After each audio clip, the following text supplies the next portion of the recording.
레위기 17장. 여호와께서 모세에게 말씀하여 이르시되 아론과 그의 아들들과 이스라엘의 모든 자손에게 말하여 그들에게 이르기를 여호와의 명령이 이러하시다 하라. 이스라엘 집의 모든 사람이 소나 어린 양이나 염소를 진영 안에서 잡든지 진영 밖에서 잡든지 먼저 회막문으로 끌고 가서 여호와의 성막 앞에서 여호와께 예물로 드리지 아니하는 자는 피 흘린 자로 여길 것이라. 그가 피를 흘렸은즉 자기 백성 중에서 끊어지리라. 그런즉 이스라엘 자손이 들에서 잡던 그들의 재물을 회막문 여호와께로 끌고 가서 제사장에게 주어 화목제로 여호와께 드려야 할 것이요. 제사장은 그 피를 회막문 여호와의 제단에 뿌리고 그 기름을 불살라 여호와께 향기로운 냄새가 되게 할 것이라. 그들은 전에 음란하게 섬기던 순념소에게 다시 제사하지 말 것이니라.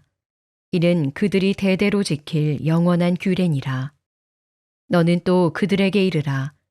이스라엘 집 사람이나 혹은 그들 중에 거류하는 거류민이 번제나 제물을 드리되 회막문으로 가져다가 여호와께 드리지 아니하면 그는 백성 중에서 끊어지리라.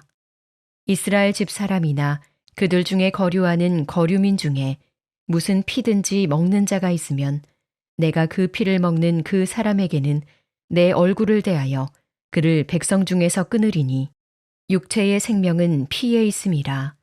내가 이 피를 너희에게 주어 제단에 뿌려 너희의 생명을 위하여 속죄하게 하였나니 생명이 피에 있으므로 피가 죄를 속하느니라. 그러므로 내가 이스라엘 자손에게 말하기를 너희 중에 아무도 피를 먹지 말며 너희 중에 거류하는 거류민이라도 피를 먹지 말라 하였나니 모든 이스라엘 자손이나 그들 중에 거류하는 거류민이 먹을 만한 짐승이나 새를 사냥하여 잡거든 그것에 피를 흘리고 흙으로 덮을지니라. 모든 생물은 그 피가 생명과 일체라. 그러므로 내가 이스라엘 자손에게 이르기를 너희는 어떤 육체의 피든지 먹지 말라 하였나니 모든 육체의 생명은 그것의 피인즉 그 피를 먹는 모든 자는 끊어지리라. 또 스스로 죽은 것이나 들짐승에게 찢겨 죽은 것을 먹은 모든 자는 본토인이거나 거류민이거나 그의 옷을 빨고 물로 몸을 씻을 것이며 저녁까지 부정하고 그 후에는 정하려니와 그가 빨지 아니하거나 그의 몸을 물로 씻지 아니하면 그가 죄를 담당하리라. 오늘도 이런 새벽 미명에 마음의 소원을 품고 주님 품에 나온 여러분 모두를 주님의 이름으로 축복하고 환영합니다. 사순절 십자가의 사랑의 능력이 여러분의 삶의 자리 가운데 가득 흘러 넘치게 되기를 간절히 바랍니다. 그 사랑이면 넉넉히 이깁니다. 언제나 우리가 그 사랑으로 살고 또 그 사랑으로 우리에게 맡겨진 사명들을 감당하는 그런 우리 갈릴리 교회 모든 주님의 제자들이 되시길 바랍니다. 오늘 레위기 17장 말씀입니다. 이 말씀 보게 되면 피에 관한 그런 규례의 말씀들이 쭉 나오고 있는 것을 보게 돼요. 하나님은 왜 피를 강조하셨을까라고 하는 거예요. 피는 그 자체가 생명이고 피는 속죄의 통로였다라고 하는 거예요. 여러분 이 11절 말씀 한 절만 우리가 다시 보기를 원하는데요. 함께 읽습니다. 육체의 생명은 피에 있음이라 내가 이 피를 너희에게 주어 제단에 뿌려 너희의 생명을 위하여 속죄하게 하였나니 생명이 피에 있으므로 피가 죄를 속하느니라 그랬어요. 자, 왜 피를 강조하셨을까? 생명이 어디에 있어요? 피에 있다. 그래서 피 자체가 생명이에요. 그래서 죄를 범하게 되면 그 죄에 대한 대가로 이 피를 통하여 속죄하게 했다. 그래서 피 흘림이 없이는 죄 사함이 없다라고 하는 이 말씀이 바로 이에 해당하는 그러한 말씀인 거죠. 피는 그 자체가 생명이고 피 흘림은 바로 생명의 대가로 주어지는 것이고 이 피를 흘림으로 인해서 생명을 다시 살리게 되는 그런 역사가 나타나게 된다라고 하는 그런 얘기입니다. 자, 구약에는 이 백성들의 죄를 속하기 위하여 피를 흘렸는데 짐승의 피를 흘린 거죠. 그러나 이것은 완전한 죄사함이 되지 못하고 하나의 예표가 된 거예요. 그 신약에 와서 예수 그리스도가 친히 대속물이 되셔서 십자가상에서 당신의 보혈의 피를 흘려주심으로 이제 완전한 구속, 어토니먼트, 우리의 모든 죄가 완전히 속하여질 수 있는 길을 열어주신 거예요. 그런데 여러분 한번 생각해 보세요. 주님이 우리의 모든 죄를 도말할 수 있는 보혈의 피를 흘리셨어.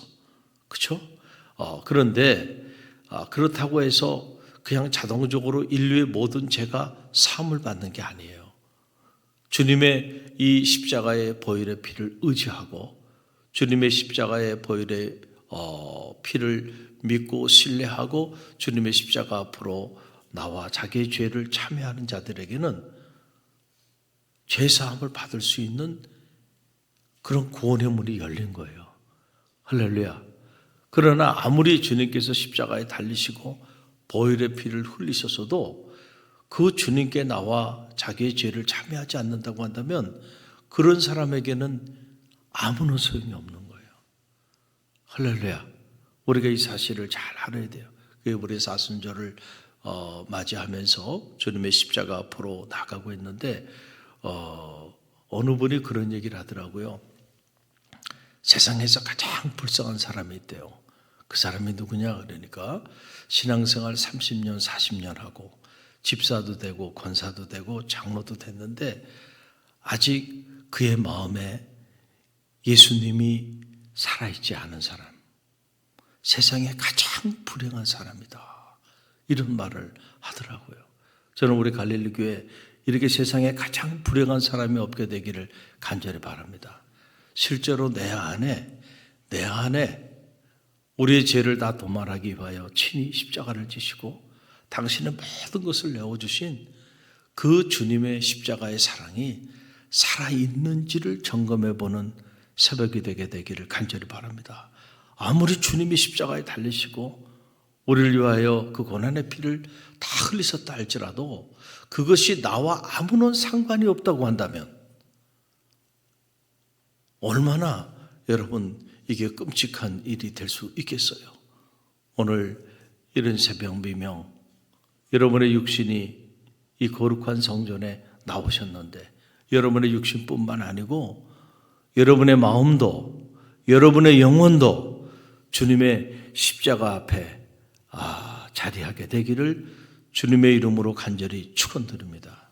십자가가 모든 문제를 해결할 수 있는 열쇠예요. 그 십자가를 들여다보세요. 그러면 용서하지 않을 일이 어디 있어요? 그 십자가를 들여다보세요. 그러면 우리가 해결하지 못할 일이 어디 있겠어요? 품지 못할 일이 어디 있겠어요? 우리처럼 끔찍한 피조물로 전락된 죄인을 끝까지 사랑하시고 끝까지 품어주시고 끝까지 구속하여 주신 그 사랑을 생각하면요, 우리가 용서하지 못할 일도 없고요, 품지 못할 일도 없는 거예요. 그래서 너희가 7번씩 70번이라도 용서하라. 내가 너희를 사랑한 것처럼 너희도 서로 사랑하라. 할렐루야. 우리가 이 주님의 십자가의 사랑, 그 사랑을 기억하고 그 사랑이 내 안에 살아 움직이고 그 사랑이 나를 움직이는 동력이 되고 그 사랑이 오늘 나의 신앙의 내용이 될 수 있다고 한다면 여러분 그 사랑으로 넉넉히 이기게 될 줄로 믿습니다. 그걸 빼앗기지 말아야 돼. 그걸 빼앗기지 말아요. 사탄은 우리 안에 그 십자가의 사랑의 능력을 빼앗고자 계속 유혹하고 미혹하고 공격하는 거예요. 여러분의 가정에도 이 십자가의 사랑이 살아있게 되기를 간절히 바랍니다. 부부간에도 부모 자식지간에도 또 갈릴리 교회 안에도 성도 간에 또 주의 종과 성도 사이에 주님과 여러분 사이에 하나님과 여러분 사이에 이 사랑이 살아 역사하게 되길 바랍니다. 사도 바울이 그 놀라운 역사를 이룬 것은 다른 게 아니죠. 바로 이 사랑 때문에 그런 거예요. 누가 나를 그리스도 안에 있는 하나님의 사랑에서 나를 끊을 수 있겠는가?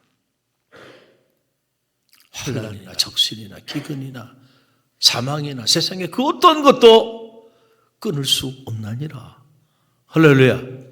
여러분, 이 실제하는 고백이 여러분 가운데 자리하게 되는 그런 사순절이 되기를 간절히 바랍니다. 또 하나, 오늘 말씀을 보게 되면 반복적으로 피를 음용하지 말아라, 피를 먹지 말라라고 하는 말씀이 계속 나와요.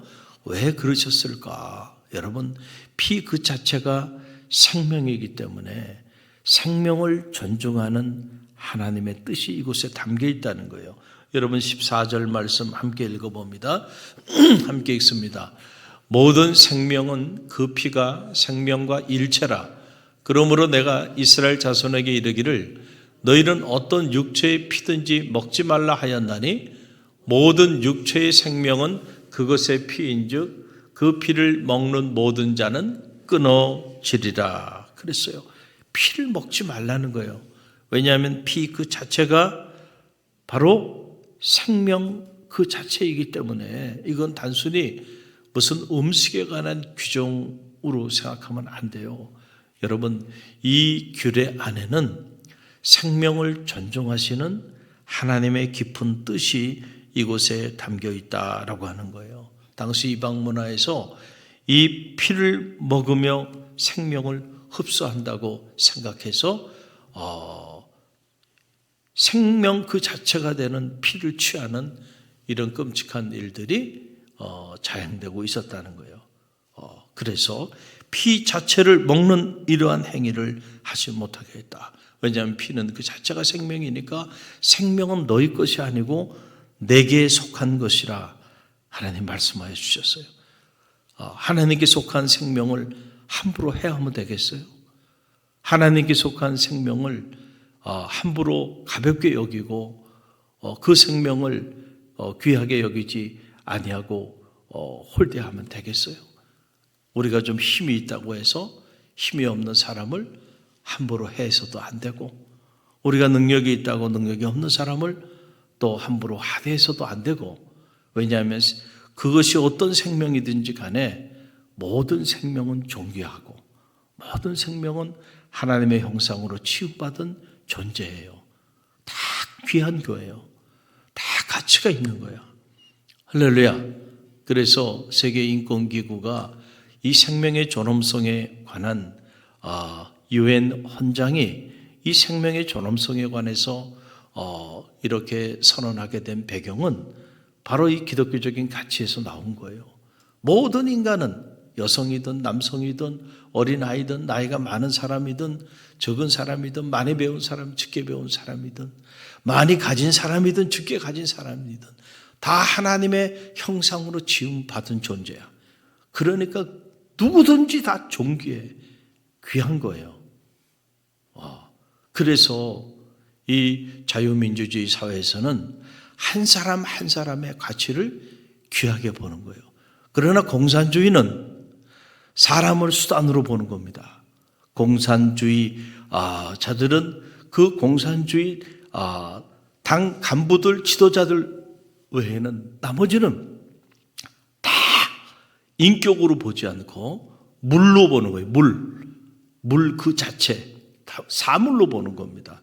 그래서 이게 무서운 거예요. 무서운 거예요. 우리 대한민국이 공산화가 되지 않도록 여러분 기도해야 돼요. 지금은 교회 폐쇄법이 통과되기 직전에 있어요. 이제 교회도 국가가 폐쇄하는 이런 나라가 지금 되어가고 있는데 끔찍한 일입니다. 여러분을 위해서 기도해야 돼. 기도해야 돼. 한 사람 한 사람의 생명이 얼마나 중요해요. 여러분, 이 가치를, 이 기독교적인 가치를 말살하는 이 일은 너무너무 무서운 일이에요. 여러분, 이런 일들이 우리 대한민국 안에 이루어지지 않도록 깨어 기도하는 성도들이 되시기를 주님의 이름으로 간절히 축원드립니다. 하나님의 교회가 여러분 핍박을 받으면 안 되죠.